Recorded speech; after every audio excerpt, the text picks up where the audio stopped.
Jeff, why don't we start with the situation in Europe? That's probably the most pressing issue with all of these things. We kind of knew that Putin was going to weaponize the gas flows and try and punish Europe as much as possible. How much of a surprise is this, and what happens next?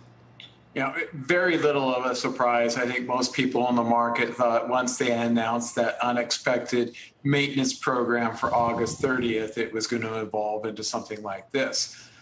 That said, I think it's important to remember that even with a 100% closure of Nord Stream 1, inventories are relatively high, and our models suggest prices lower than here, somewhere around 215 euros a megawatt hour. So we would see downside risk through this. And that, I've lived through many energy crises in my life: the California power crisis, the U.S. Gas crisis in the 2000s.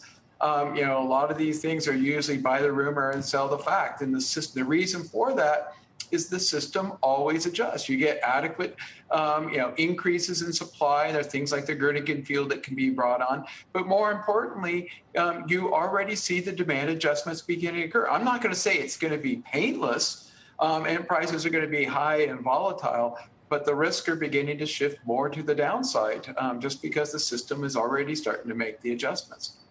Jeff, when you say you're not concerned in terms of you think the risk is to the downside, you're just talking purely in the commodity prices here, not necessarily the broader economic questions of what happens on the European continent this winter. Well, I'm going to say, I'm watching this. This is identical to what happened to the U.S. in the winter of 2000, early 2001.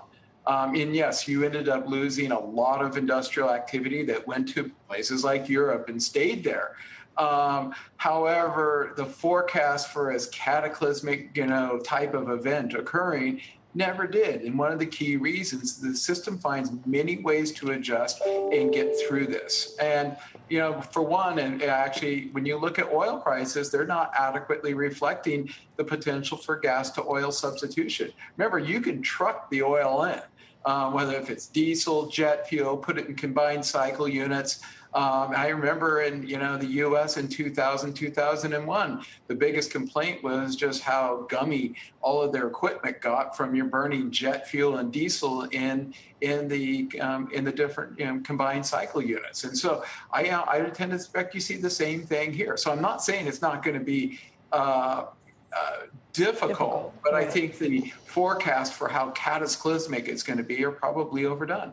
So you are surprised by lower WTI prices, both in the idea that some of the natural gas would push additional demand into crude oil, and then also by the cut in production that we heard from OPEC?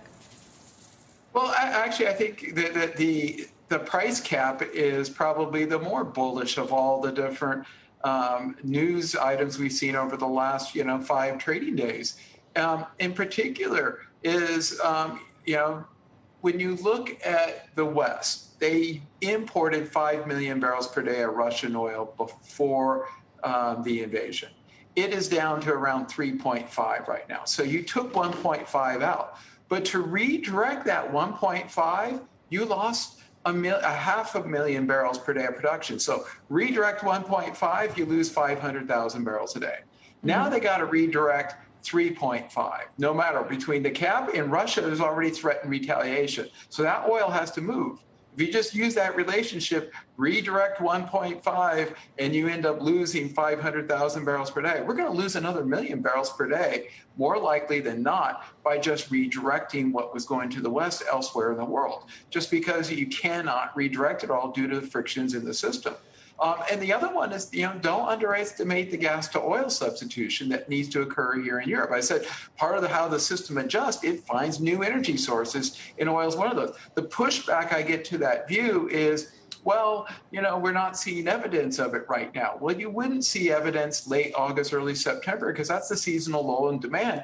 And let's also remember there's a big drought going on in Europe. And so the harvesting demand for diesel fuel is not as high as it normally would be. So we think there's reasons why you see that weakness in diesel demand today. But when we get to the end of September, October, and November, we'd expect it to resurface significant, like 1 million barrels per day of gas to oil substitution. Which means what in terms of prices for crude oil?